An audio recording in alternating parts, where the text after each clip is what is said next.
Hello everyone, it's WhyteCross again, and this video will be kind of part two on the tools of the trade, the equipment that I have used and continue to use as I buy precious metals, coins, gold, and silver. These are the pieces of equipment that I have found to be the most useful. After doing this for 35, 40 years, these are pieces of equipment that I use on a daily basis, sometimes a weekly basis, but they are in my arsenal. These are pieces of equipment that I use. And hopefully, as with all of the videos in this series, we're trying to give you a little bit of information. If one small piece of information becomes helpful to you, then it's worth your time to have watched it. It's worth our time to have made it. So a quick recap. If you watched the first video in this two-part series, this is a list of the items that I use in order of decreasing importance. So that original video, the first video, talks about some of the most important pieces of equipment in my own arsenal that I use. And again, to recap, the most important things that I have are my knowledge. These are pieces of information, bits and pieces that I've collected over the years doing this. This is information that I've gleaned from asking questions online, finding a knowledgeable dealer, asking them questions, weights and measures, what something should look like, what something should not look like, what to look for, what's most common, what might seem a little bit out of the ordinary. All of these little bits and pieces of information are incredibly important to ask these questions before you start making purchases. Don't be one of those people that comes online and asks for affirmation after dropping $10,000 or $15,000 on bullion, thinking that they got a great deal, trying to show off to everyone that they know what they're talking about. That doesn't do you any good. Finding the information that you need before you make the purchase, not being afraid to ask those questions, watching videos like this one and videos by some of the other YouTubers out there. All of that is going to help you. Remember, the ultimate goal of precious metals is financial security and stability. And buying things that are inauthentic, counterfeit, fake, that you don't have full confidence in is going to rob you of that feeling of financial security that you're here for in the first place.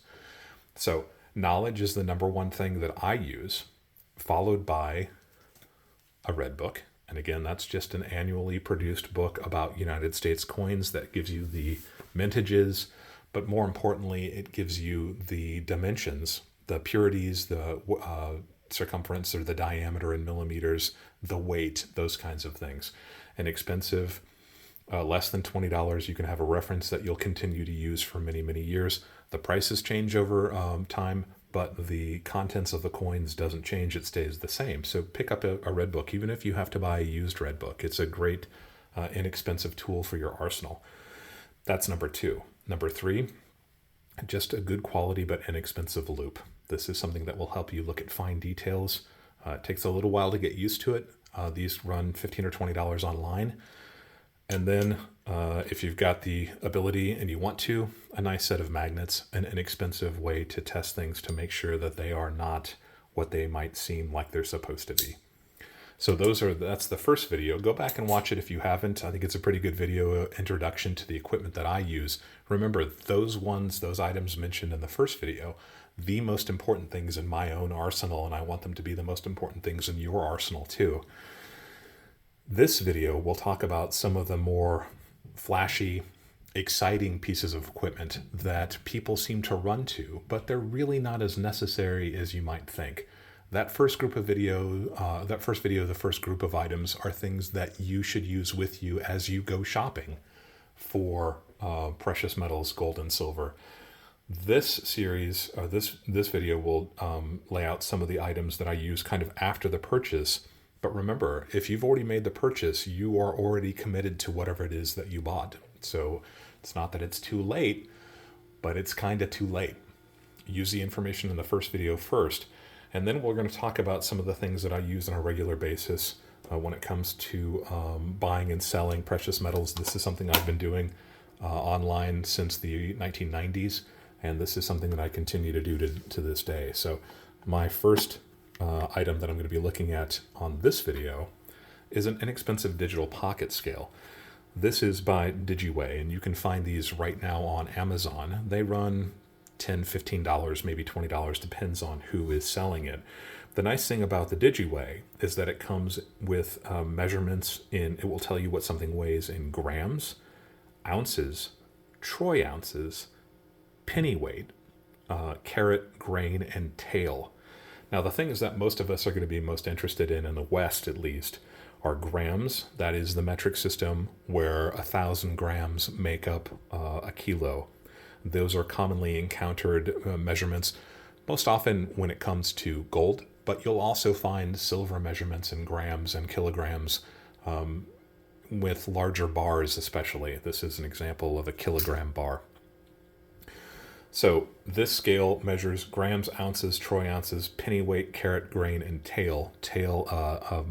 Southeast Asian, sometimes Pakistan, India, that region, they'll use the measurement of a tael. It's not something that's TAEL. It's not something we use in the West very often. It's a little bit more esoteric. We'll talk about some of the most more esoteric items that you can buy in a more advanced video when we're talking about some of the vehicles that we have available.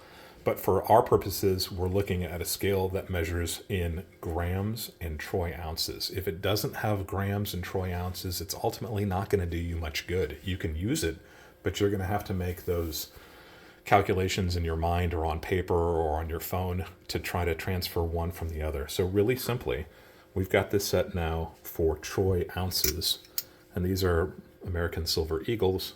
How much do they weigh? They weigh 1 troy ounce of 0.999 pure silver. So what should it show us on the scale?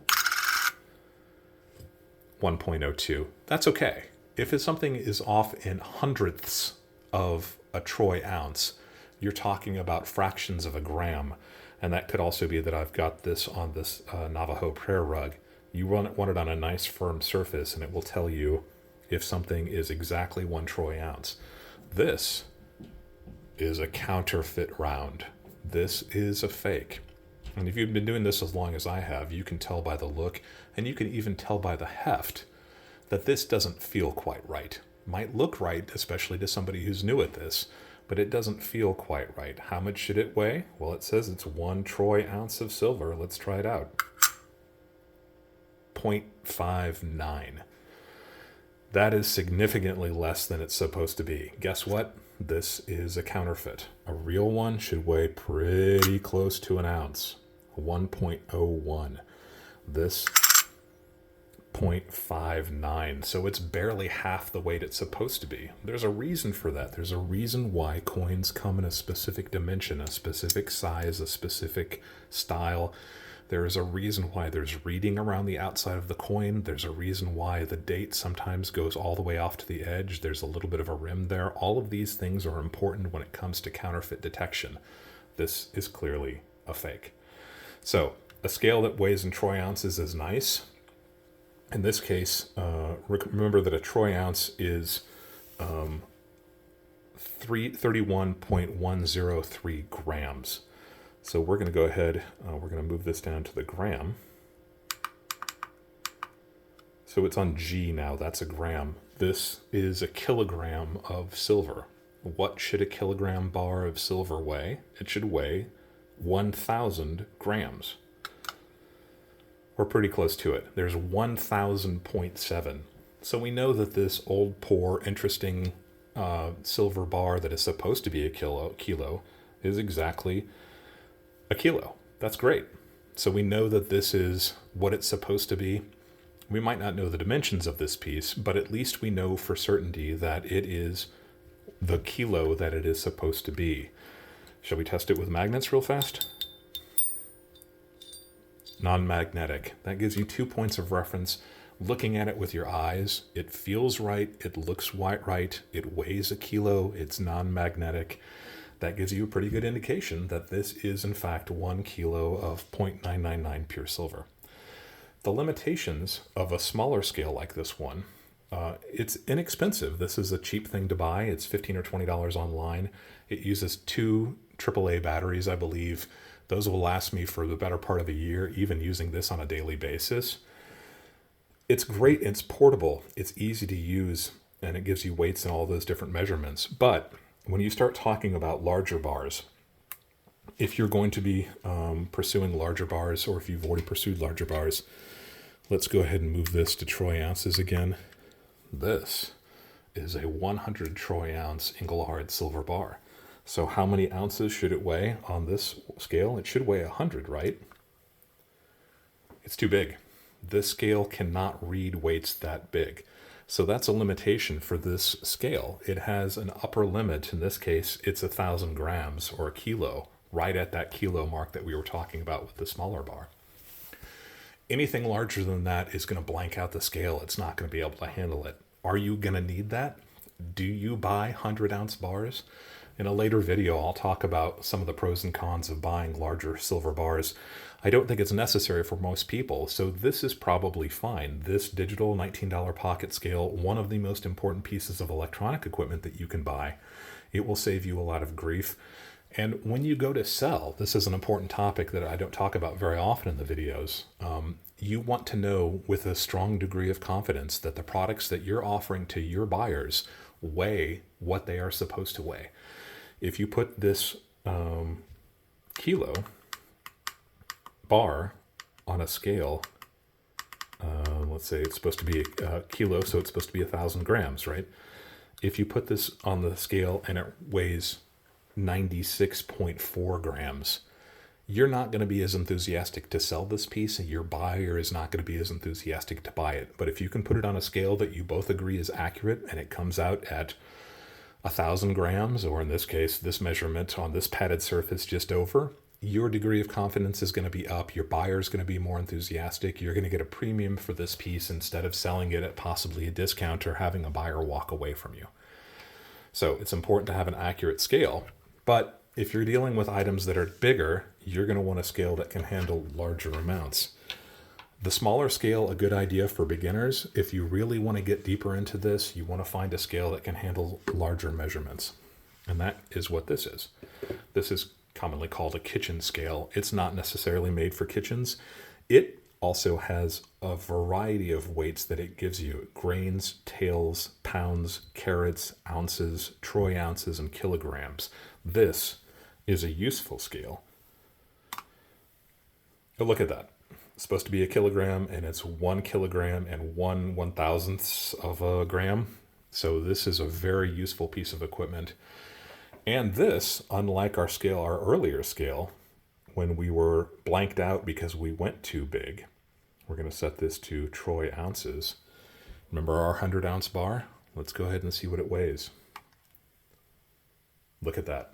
Just barely over 100 troy ounces. Again, that knowledge, that confidence that you've got a product that weighs what it's supposed to weigh is going to help you down the road. It's going to make sure that you know that you've got the product that you're supposed to have, but it's also going to allow you, when you go to sell the bar, to be able to be confident when you walk into that sale and know that you've got the item that's going to weigh what it's supposed to weigh.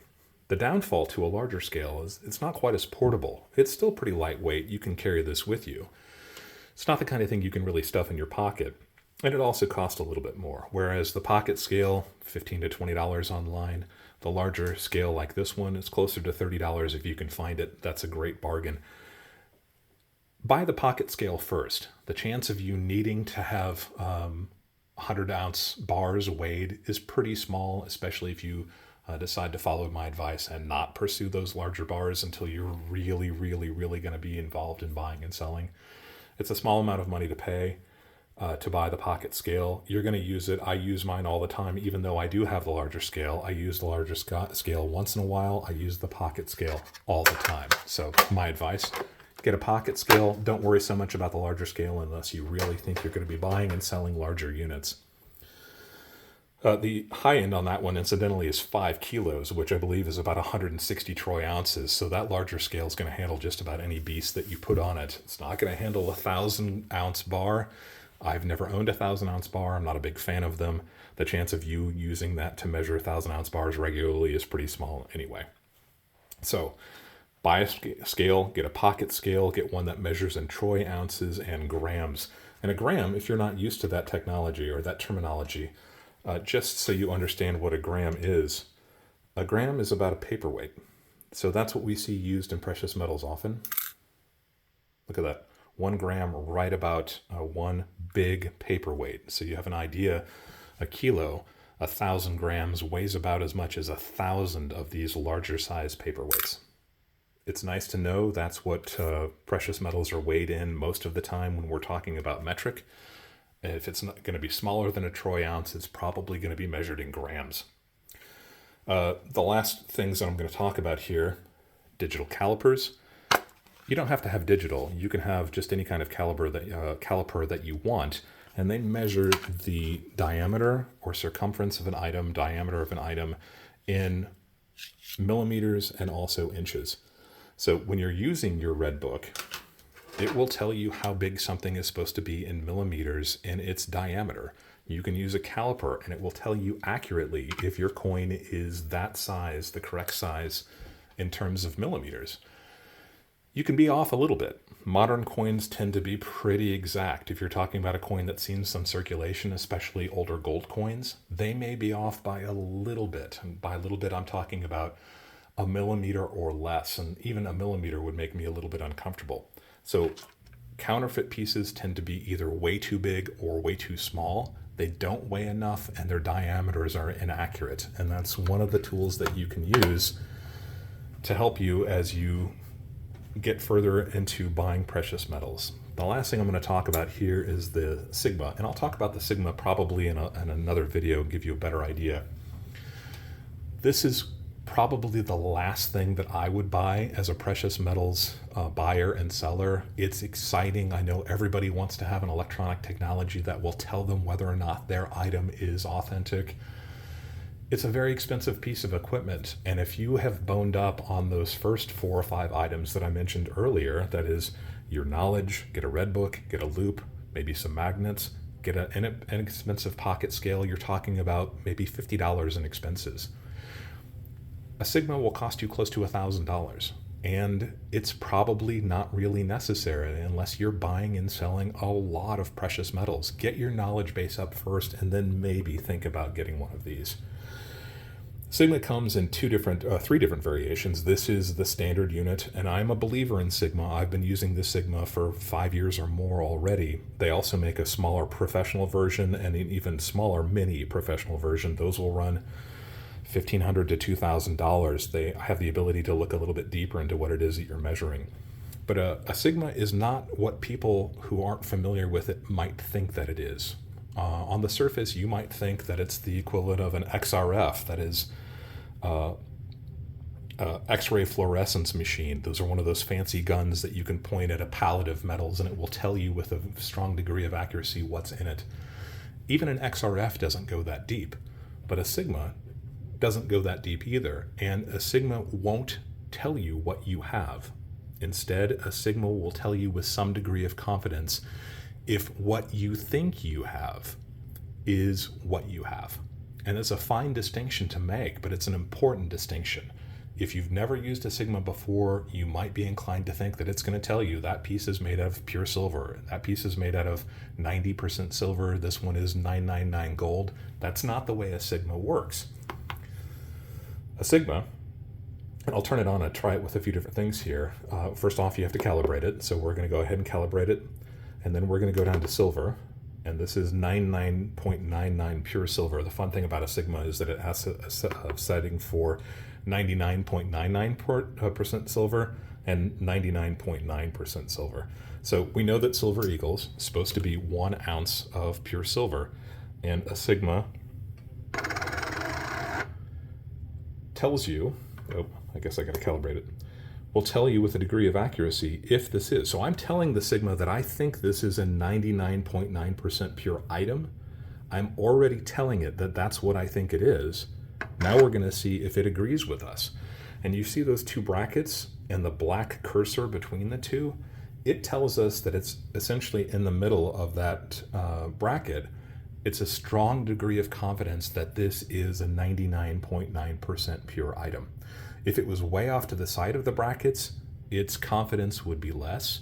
And if it was outside of the brackets, it would have a very small confidence that this item is 99.9% pure. Again, You're not asking the sigma what you have. You're telling the sigma what you think you have, and it's giving you a degree of confidence as to whether or not you do have what you say you have. This is supposed to be 99.9% pure also. So we're going to go ahead and put the kilobar on it. Look at that, smack dab in the middle. 99.9% pure. Now, this isn't guaranteeing me by any stretch of the imagination that this item is 99.9% pure. It's telling us with a degree of confidence that it is pretty sure that this item is 99.9% pure. Why is that important? If you don't build up the basic knowledge and understanding of what precious metals are, you're not going to be able to ask the right questions to the sigma, and the sigma is not going to tell you an answer that makes any sense. So you need to build that confidence first. You need to build up that knowledge base first. Shall we try it with the 100-ounce bar? Look at that. 99.9% pure. In fact, let's go ahead and see if we can get the sigma up a little bit higher and see if we can get it to 99.9% pure. Calibrating. Right in the middle. So we know that this kilobar, with a degree of accuracy, a degree of confidence, is 99.99% silver. Let's try it with an eagle. It's still within the brackets, so it's still a pretty good chance that it is 99.9% pure. It's a little bit off to the side. Eagle doesn't make any claims to being 99.99% pure. It's just supposed to be 3 nines pure. So we're still pretty confident. It weighs the right amount. Sigma agrees that it's the right content. So we have a strong degree of confidence that this coin and this bar are what they say they are. Remember our dubious 1 ounce round? Let's see what it says. We're going to move it back down to 99.9% pure. We're going to calibrate. It says that it's ready. So here we go. Off the charts. Nowhere in those brackets does the cursor appear. The sigma is telling us with a high degree of confidence that it does not think that that round is 99.9% pure. It's not telling us what we have. It is telling us if we can tell the sigma what we think we have, it tells us with a degree of confidence whether or not it agrees with that. Important distinction to make.